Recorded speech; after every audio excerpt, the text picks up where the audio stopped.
Hello students, देखो concept of physics book का question number है 56। चैप्टर है कैपेसिटर्स। देखो एबीसी 3 पार्ट्स में क्वेश्चन है।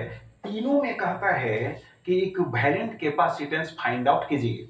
तो देखो कैपेसिटर है किस प्रकार का, इसको समझ लो। पैरेलल प्लेट कैपेसिटर है, तीनों में पैरेलल प्लेट कैपेसिटर है, बट डाइलेक्ट्रिक वाला पैरेलल प्लेट कैपेसिटर है, यानी विद एयर और वैक्यूम वाला नहीं, विद कंप्लीट डाइलेक्ट्रिक। अब पहला देखो, यानी ये देखो, इसमें देखो प्लेट एरिया जो है ये है, ठीक है। तो बोथ जो प्लेट्स होंगे, है ना, उनमें से प्रत्येक का एरिया होगा ये। तो ऐसा तो प्रत्येक में है। अब देखो डिस्टेंस बिटवीन, है ना, द पैरेलल प्लेट्स जो है स्मॉल डी है क्वेश्चन में। अब हम नहीं लिखे हैं, क्वेश्चन तो इतना दूर में लिखा हुआ रहता है। तो देखो अब यहां पर इस कैपेसिटर में देखो 2 डाइलेक्ट्रिक्स यूज किए गए हैं, ठीक है। अब एक का डाइलेक्ट्रिक कांस्टेंट K1 है, दूसरे का K2 है। तो पहले इसको सोल्व कर लेते हैं। तो देखो यहां पर सॉल्यूशन जो होगा ए का, तो ए का होगा तो डाइलेक्ट्रिक के साथ जो कैपेसिटेंस होता है पैरेलल प्लेट कैपेसिटर का, उसका फॉर्मूला होता है C इज इक्वल टू, या C1 लिख देते हैं, K1 ए एप्सिलॉन नॉट। अब ये तो प्लेट एरिया पूरा है ना। अब लग रहा है उल्टा होगा, अरे यार इसको तुम ऐसे सीधा कर लो। अब इसको सीधा कर लोगे तो समझ में आ जाएगा ना।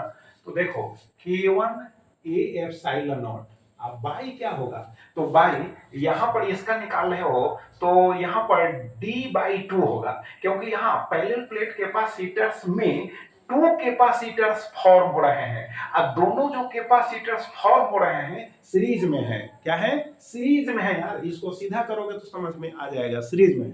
तो चलो इसके बाद देखो, तो C1 इज इक्वल टू हो गया K1 epsilon naught by D/2। तो दिस इज इक्वल टू हो जाएगा 2K1 A epsilon naught by होगा D, and C2 is equal to हो जाएगा 2K2 A epsilon naught by होगा D।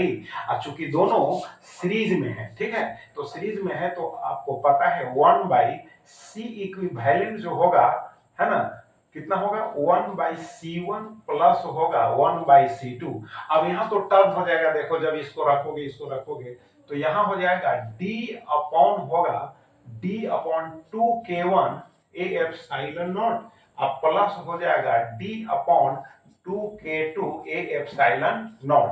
तो दिस इज इक्वल टू हो जाएगा, कॉमन ले लो, D बाई होगा 2 A एप्सिलॉन नॉट, यहां पर हो जाएगा 1/K1 प्लस हो जाएगा 1/K2। क्लियर? अब इसको सॉल्व कर लो तो D बाई हो जाएगा 2A एप्सिलॉन नॉट, यहां एलसीएम ले लोगे तो यहां हो जाएगा K1 K2, और ऊपर में हो जाएगा K2 प्लस K1 या K1 प्लस K2, बात है कि हुआ K1 प्लस हो गया K2। अब C इक्विवेलेंट जो होगा दिस इज इक्वल टू हो जाएगा 2A एप्सिलॉन नॉट बाई होगा D, और यहां पर हो जाएगा K1 K2 और डिवाइडेड बाई हो जाएगा K1 प्लस K2। क्लियर हो गया कि नहीं? अब चलो इसमें क्या है, देखो इस पैरेलल प्लेट कैपेसिटर में, है ना, 3 डाइलेक्ट्रिक्स यूज किए गए हैं। तो यहां पर 3 जो डाइलेक्ट्रिक्स हैं, इसका मतलब है कि 3, है ना, कैपेसिटर्स फॉर्म हो गए। अब तीनों जो है सीरीज में है यार, तो ना इसको सीधा कर दोगे तो समझ में आ जाएगा। तो अब हम डायरेक्ट यूज करते हैं, यहाँ D/3 है, D/3 है, D/3, प्लेट का एरिया तो सेम ही होगा। तो अब तीनों सीरीज में है तो बी में हम यहां पर सोल्व कर देते हैं कि 1/C इक्विवेलेंट जो होगा तो कितना हो जाएगा, यहां पर हो जाएगा जैसे C1 का वैल्यू क्या होगा, तो K1 होगा, A एप्सिलॉन नॉट होगा, अब बाई होगा नीचे D/3, तो 3 ऊपर चला जाएगा। बात समझ गए कि नहीं? जैसे यहां पर देखो 2 ऊपर चला गया है ना, यहां भी 2 ऊपर चला गया है, तो 3 ऊपर चला जाएगा। अब फिर जब रखेंगे C1 C2 के जगह पर रखेंगे, है ना, C1 C2 के जगह पर रखेंगे तो फिर अब C1 को जैसे यहां रहेगा 3, तो 3 जब होगा तो उलट जाएगा, तो D ऊपर चला जाएगा, 3 नीचे। तो यहां पर देखो डायरेक्ट हम लिख दे रहे हैं D, अब बाई हो जाएगा यहां पर 3, और K1 होगा A एप्सिलॉन नॉट हो जाएगा, अब प्लस हो जाएगा D बाई हो जाएगा 3, K2 होगा A एप्सिलॉन नॉट होगा और प्लस D बाई होगा 3 K3 होगा A एप्सिलॉन नॉट। क्लियर हो गया? अब इसको सोल्व कर सकते हो D, अब बाई हो जाएगा 3 A एप्सिलॉन नॉट कॉमन ले लोगे तो यहाँ पर बचेगा 1 बाई K1 प्लस होगा 1 बाई K2 प्लस होगा 1 बाई K3। ठीक है, अब इसको तो सोल्व कर सकता है, इसको सोल्व कर लो और C को वैलेंट फाइंड आउट कर लो, टर्न कर लेना। ठीक है, अब चलो इसको सोल्व कर सकते हो तो एलसीएम ले लेना। ठीक, ऐसे इसको हम कर ही दे रहे हैं। देखो D by 3A epsilon not, यहाँ पर क्या होगा K1 होगा K2 होगा K3 होगा, K1 से डिवाइड करोगे तो यहाँ हो जाएगा K2 K3 होगा, अब प्लस हो जाएगा K2 से तो यहाँ हो जाएगा K1 K3 होगा, अब प्लस हो जाएगा K1 K2 हो जाएगा। अब उसके बाद लिख दो C equivalent is equal to हो जाएगा 3A एप्सिलॉन नॉट बाई हो जाएगा D, और यहाँ हो जाएगा K1 K2 K3 अपॉन हो जाएगा कितना होगा K2 K3 प्लस होगा K1 K3 प्लस होगा K1 K2। आंसर हो गया कि नहीं? क्लियर हो गया?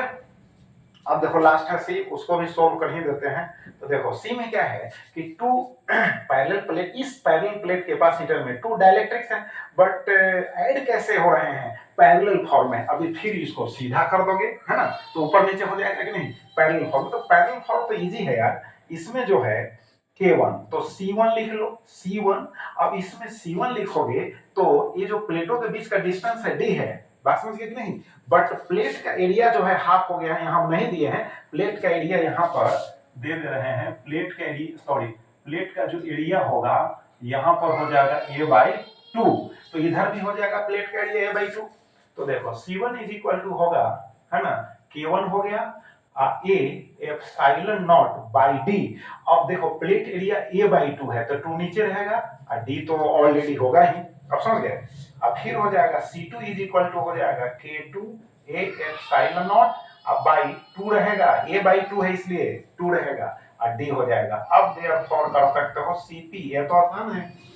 तो C1 प्लस कर लो C2, अब दोनों को ऐड कर लो, कॉमन निकाल लो, काम खत्म। अब समझ गए कि नहीं? तो चलो इसको रिवाइज कर लो। Thank you.